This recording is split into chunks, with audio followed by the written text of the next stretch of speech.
मैंने ऐसे लोगों को देखा है जिनकी चर्च कभी सेट नहीं हुई, कभी चर्च सेट नहीं हुई। कारण क्या? जब वो अपने आत्मिक पिता की चर्च में जाते थे, वहीं से रूहें चुराते थे, लोगों से बात करते थे, अच्छा मेरे पास आया करो, अपना टाइट हमें भेजा। तुम्हारे स्पिरिचुअल फादर को कोई फर्क नहीं, क्योंकि जब भी उसकी चर्च से लोग जाएंगे, वो उसके लिए भेड़े नहीं बकरियां होंगी। जो भेड़े होंगी वो अपने चरवाहे को कभी नहीं छोड़ती। हालेलुया। और जब आत्मिक हमें रीजन समझ आता है कि चर्च में क्लीनिंग की जरूरत है, कौन करेगा? ऐसे लोग करेंगे। लेकिन जब वो अपनी चर्च शुरू करते हैं, उनके साथ वही होता है जो वो अपने फादर के साथ करके आए थे।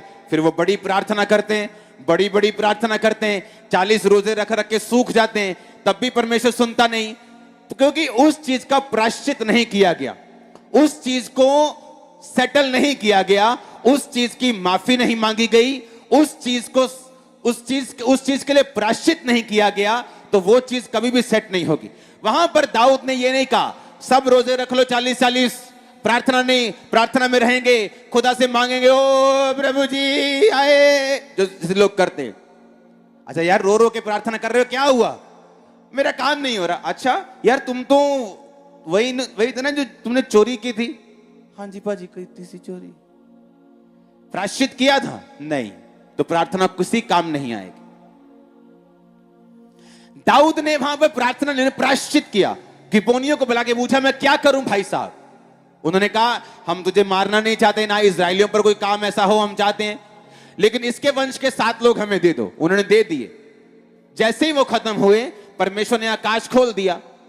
अब हमें यह बात समझने की जरूरत है कि जो कुछ भी शारीरिक रूप में हो रहा है, उसका कारण आत्मिक है, उसका कारण आत्मिक है। अगर किसी के घर में बरकत नहीं, तो आत्मिक कारण यह है कि वो कभी भी टाइथ नहीं देता, वो बीज नहीं बोता, बरकत नहीं आएगी। आप प्रार्थना कर लो। बाइबल कहती, एलिया के पास एक औरत आई, कहती मेरा पति भविष्यद्वक्ता तेरा चेला था।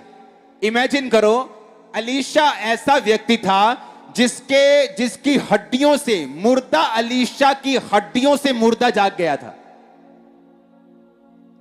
ऐसा अभिषिक्त परमेश्वर का जन था, और उसका चेला कर्जे में था, क्योंकि अनॉइंटिंग कर्जे को खत्म नहीं करती, बोना करता है। उसने कहा तेरे पास क्या है? उसने कहा थोड़ा सा तेल। तो उसने समझाया कि इसको उंडेल देना।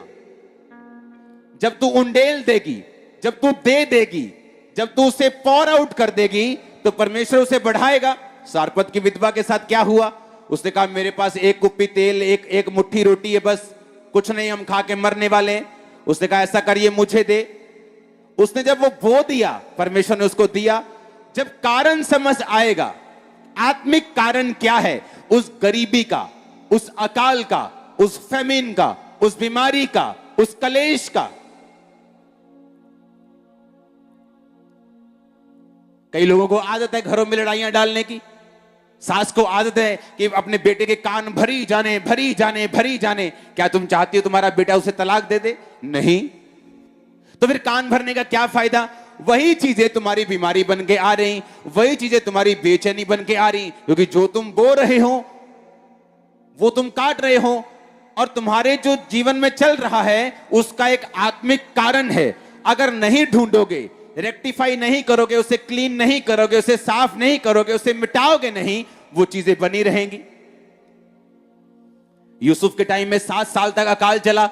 दाऊद के टाइम में भी हो सकता था 1 साल उसको नहीं समझ आई, बारिश नहीं हुई, बादल नहीं आए। दूसरे साल भी नहीं समझ आई। जब तीसरा साल बारिश नहीं हुई, फिर उसको समझ आई नहीं, इसका कोई रीजन है, मुझे प्रार्थना में जाना है। आप समझते जाओ, ठीक है, ये तो मेरा कोई शारीरिक कारण होगा, ये तो ऐसे ही हो गया, ये तो दुनियादारी है, ये तो चलता है। चलता वलता कुछ नहीं। आप नहीं समझोगे तो सफर करोगे, नहीं समझोगे तो हम फिर पड़े रहेंगे उसी बीमारी में, उसी कलेश में, उसी गरीबी में। क्योंकि मस्सा, अनॉइंटिंग आपके कर्जे को खत्म नहीं करती, पर उस अनॉइंटिंग के ऊपर बोया गया आपके कर्जे को फिनिश करता है। जब लोग अनॉइंटेड चर्चिस में जाते हैं, अभिषिक्त चर्चिस में जाते हैं, क्यों उनके कर्जे खत्म होते हैं? इसका कारण यह नहीं है कि वो चर्च अनॉइंटेड है, इसका यह कारण है कि उस अनॉइंटेड चर्च में उन्होंने बोया है। बिना अनॉइंटिंग के जब आप बोते हैं तब भी फल कम आता है, जहां अनॉइंटिंग काम करती हो वहां बोना हो तो फल भी ज्यादा आता है। इसीलिए जब लोग चर्च में आते और बोते हैं उनके कर्जे खत्म होते हैं, क्योंकि आपको ये बात समझ आनी चाहिए, मेरे साथ जो भी हो रहा है, जो भी मेरे साथ घट रहा है, उसका कारण आत्मिक है। बोलो आमीन। क्या है कारण उसका? लूका मत्ती 9 उसकी 32-33 इसमें लिखा हुआ।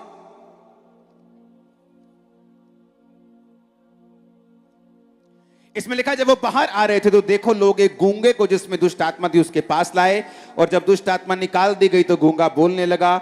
इस पर भीड़ ने अचंबा करके कहा, इज़राइल में ऐसा कभी नहीं देखा गया। अब यहां कारण आत्मिक था लेकिन रिजल्ट शारीरिक था। कारण दुष्ट आत्मा थी, रिजल्ट गूंगापन था। रिजल्ट सोचने को यह था कि गले की कोई नस दबी होगी, गला खराब होगा, ब्रेन में कोई नाड़ी नहीं बनी होगी, लेकिन कारण आत्मिक था। जब यीशु मसीह ने दुष्ट आत्मा को डांटा, ए दुष्ट आत्मा निकल जा, गूंगा बोलने लगा। किसको समझ आ रही है? अब अपने पड़ोसी को बोलो, ये आत्मिक चीजें हैं, इन्हें ध्यान से समझ। आमीन। ये सारी चीजें हम एक आत्मिक माहौल में रहते। जितना हम अपने आप को शरीर में ढालेंगे, टीवी में बिजी रहेंगे, चीजों में बिजी रहेंगे, दुनिया में बिजी रहेंगे, उतना दिक्कत होगी हमें ये रिकॉग्नाइज करने में, पहचानने में कि जो कुछ मेरे साथ हो रहा है उसका आत्मिक कारण क्या है।